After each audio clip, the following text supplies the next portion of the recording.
भगवान शिव से जुड़ी कुछ अनकही कहानी। यहाँ यह बात ध्यान रखने की है कि वेद कहते हैं कि ईश्वर अजन्मा है।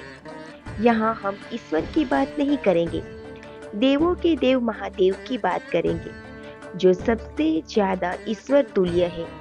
हिंदू धर्म मानता है कि ईश्वर ने कुछ भी नहीं बनाया है, उसकी उपस्थिति से सब कुछ स्वतः ही बनता गया। ईश्वर समय और आकाश की तरह है, जिसके भीतर सब कुछ है, फिर भी वह सबसे बाहर है और उसके भीतर कुछ भी नहीं है। ब्रह्मा, विष्णु और शिव का जन्म एक रहस्य है। तीनों के जन्म की कथाएं वेद और पुराणों में अलग अलग है। उनके अलग अलग होने का कारण यह है कि जो शिव को मानते हैं वे शिव को ही केंद्र में रखकर अपना दर्शन करते हैं, और जो विष्णु को मानते हैं वे विष्णु को केंद्र में रखते हैं। लेकिन सभी पुराण इस बात पर तो सहमत है कि शिव ने ब्रह्मा के पुत्र दक्ष की पुत्री सती और विष्णु ने ब्रह्मा के पुत्र भृगु की पुत्री लक्ष्मी से विवाह किया था। ऐसे में सभी तरह की अलंकारिक और गुरुकारिक कथाओं के रहस्य को समझना जरूरी है। भगवान शिव का जन्म कैसे हुआ? अलग अलग पुराणों में भगवान शिव और विष्णु के जन्म के विषय में कई कथाएं प्रचलित हैं। शिव पुराण के अनुसार भगवान शिव को शंभु माना गया है, जबकि विष्णु पुराण के अनुसार भगवान विष्णु शंभु है। शिव पुराण के अनुसार एक बार जब भगवान शिव अपने टंकने पर अमृत मल रहे थे, तब उससे भगवान विष्णु पैदा हुए, जबकि विष्णु पुराण के अनुसार ब्रह्मा भगवान विष्णु के नाभि कमल के पैदा हुए, जबकि शिव भगवान विष्णु के माथे के तेज में उत्पन्न हुए बताए गए हैं। विष्णु पुराण के अनुसार माथे के तेज से उत्पन्न होने के कारण ही शिव हमेशा योग मुद्रा में रहते हैं। शिव के जन्म की कहानी हर कोई जानना चाहता है। श्रीमद् भगवत के अनुसार एक बार जब भगवान विष्णु और ब्रह्मा अहंकार से अभिभूत हो स्वयं को श्रेष्ठ बताते हुए लड़ रहे थे, तब एक जलते हुए खंभे जिसका कोई भी और जोड़ ब्रह्मा या विष्णु नहीं समझ पाए, वहां भगवान शिव प्रकट हुए।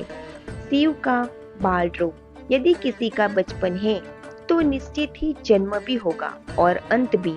विष्णु पुराण में शिव के बाल रूप का वर्णन मिलता है। इसके अनुसार ब्रह्मा को एक बच्चे की जरूरत थी। उन्होंने उसके लिए तपस्या की, तब अचानक उनकी गोद में रोते हुए बालक शिव प्रकट हुए। ब्रह्मा ने पूछा से रोने का कारण पूछा तो उसने बड़ी मासूमियत से जवाब दिया कि उसका नाम ब्रह्मा नहीं है, इसलिए वह रो रहा है। तब ब्रह्मा ने शिव का नाम रुद्र रखा, जिसका अर्थ होता है रोने वाला। शिव तब भी चुप नहीं हुआ, इसलिए ब्रह्मा ने उन्हें दूसरा नाम दिया, पर शिव को वह नाम पसंद नहीं आया और वे फिर भी चुप नहीं हुआ।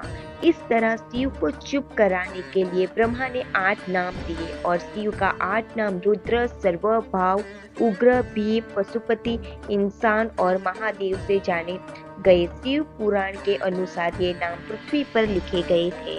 ऐसे प्रकट हुए शिव जी। शिव के इस प्रकार ब्राह्मण पुत्र के रूप में जन्म लेने के पीछे भी विष्णु पुराण की एक पौराणिक कथा है। इसके अनुसार जब धरती, आकाश, पाताल समेत पूरा ब्रह्मांड जलमग्न था, तब ब्रह्मांड, विष्णु और महेश शिव के सिवा कोई भी देव या प्राणी नहीं था। तब केवल विष्णु ही जल सतह पर अपने शेष नाग पर लेटे नजर आ रहे थे। तब उनकी नाभि से कमल नाल पर ब्राह्मण जी प्रकट हुए। ब्रह्मा विष्णु जब सृष्टि के संबंध में बातें कर रहे थे तो शिव जी प्रकट हुए। ब्राह्मण ने उन्हें पहचानने से इनकार कर दिया। तब शिव के रूठ जाने के भय से भगवान विष्णु ने दिव्य दृष्टि प्रदान कर ब्राह्मण को शिव की याद दिलाई। ब्राह्मण को अपनी गलती का एहसास हुआ और शिव से क्षमा मांगते हुए उन्होंने उनसे अपने पुत्र रूप में पैदा होने का आशीर्वाद मांगा। शिव ने ब्राह्मण की प्रार्थना स्वीकार करते हुए उन्हें यह आशीर्वाद प्रदान किया। कालांतर में विष्णु का कान के मैल से पैदा हुए मधु गैंडम राक्षसों के वध के बाद जब ब्राह्मण ने सृष्टि की रचना शुरू की तो उन्हें एक बच्चे की जरूरत पड़ी और तब उन्हें भगवान शिव का आशीर्वाद ध्यान आया। अंततः ब्राह्मण ने तपस्या की और बालक शिव बच्चे के रूप में उनकी गोद में प्रकट हुए। शिव जी का पहला अवतार। भगवान शिव का विवाह ब्राह्मण के पुत्र दक्ष की पुत्री सती से हुआ था। एक बार दक्ष ने एक विशाल यज्ञ का आयोजन किया, लेकिन उन्होंने शिव और सती को निमंत्रित नहीं किया। भगवान शिव के मना करने के बाद भी सती इस यज्ञ में आई और जब उन्होंने यज्ञ में अपने पति शिव का अपमान होते देखा तो यज्ञ वेदी में कूद कर उन्होंने अपनी देह का त्याग कर दिया। जब भगवान शिव को यह ज्ञात हुआ तो उन्होंने क्रोध में आकर दक्ष के यज्ञ का विध्वंस कर दिया और दक्ष का सिर काटकर उसे मृत्यु दंड दिया। बाद में देवताओं के अनुरोध करने पर भगवान शिव ने दक्ष के सिर पर बकरे का मुंह लगाकर उसे पुनः जीवित कर दिया। वीरभद्र के अलावा शिव के 18 और अवतार हुए हैं, जिनके नाम इस प्रकार है: पिपलांद, नंदी, भैरव, आश्चर्यथमा, सर्पावतार, बृहस्पति, दुर्वासा, हनुमान, ऋषभ, यतिनाथ, कृष्णदर्शन, अवधूत, भिक्षवर्य, सुरेश्वर, किरात, सुटंतक, ब्रह्मचारी और यक्ष। आशा करती हूँ दोस्तों आपको ये हमारी शिव जी की अनकही छोटी सी कहानी अच्छी लगी होगी। अच्छी लगी हो तो प्लीज़ लाइक और शेयर जरूर कीजिएगा। अगर चैनल पर नए हो तो चैनल को सब्सक्राइब करना जरा ना भूलिएगा। कहानी के अंत तक बने रहने के लिए आप सभी का दिल से बहुत बहुत धन्यवाद। हर हर महादेव।